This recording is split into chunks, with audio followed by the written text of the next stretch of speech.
evening, folks. Anthony Calhoun back here live here at the Indianapolis Motor Speedway. Day 3 of practice is over, and so now we really get down to business because qualifications come your way coming up this weekend. We're going to bring in our driver analyst. You guys know the face, fan favorite here, RAHAL, here with us tonight.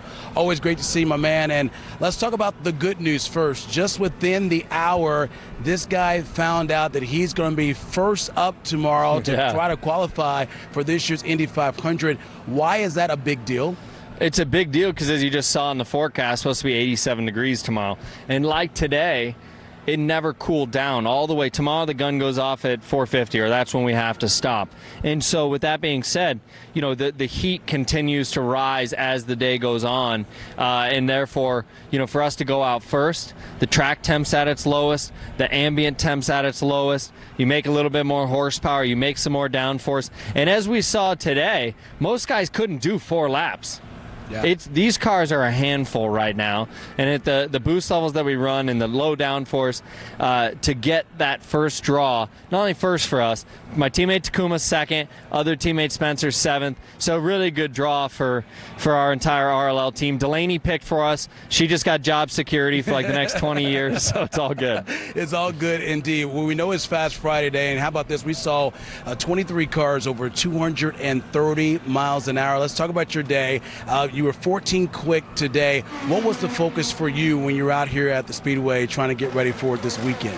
Well, as I just said, you know, the biggest thing for me was trying to do 4 laps. Trying to do 4 consistent laps because, as you could see from a lot of guys today, even Scott Dixon, you know, put in a great first lap, great second lap, and have to bail out on the third because the car was changing its balance too much. There were a lot of guys that were fast, but not a lot of guys could be consistent. Now, again, as we just talked about with the draw, guys that get to go early, it's going to be a benefit. So we thought we were fast enough to sneak into the top 9 anyway. Okay. But if I had to qualify at 3 o'clock, 2 o'clock, 2:30, something like that, I don't know that we'd make it. I think it's a borderline thing. So the draw was definitely a huge deal today. We saw a historic day here, though, at the Speedway. How about this? Marco Andretti, I mean, a lot of criticism over the year. When's Marco going to win the Indy 500?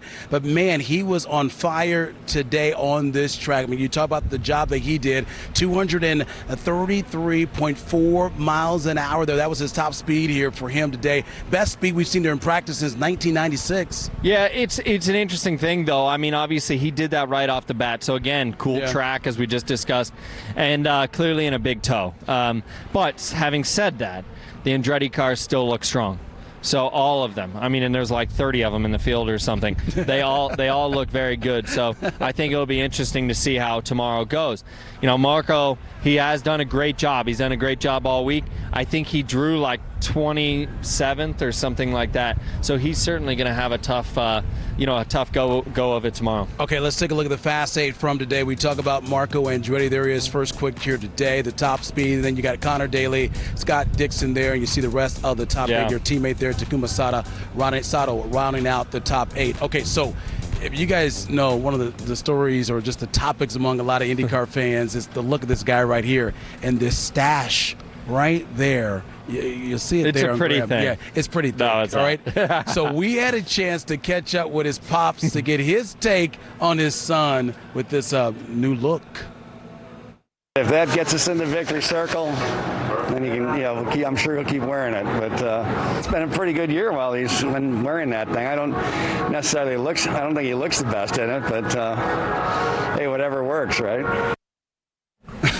I mean, I can't disagree with it, but it's like I can't grow a stash like that guy could. I just, in the gene pool, that is not one that I got. But you know what? I'm kind of okay with that. I don't really want to be some sort of hairy guy. But, the stash, it's, in fact, I trimmed it. I told a couple people I trimmed it a couple of weeks ago. I thought, we'll get it all level before Indy, let it grow together.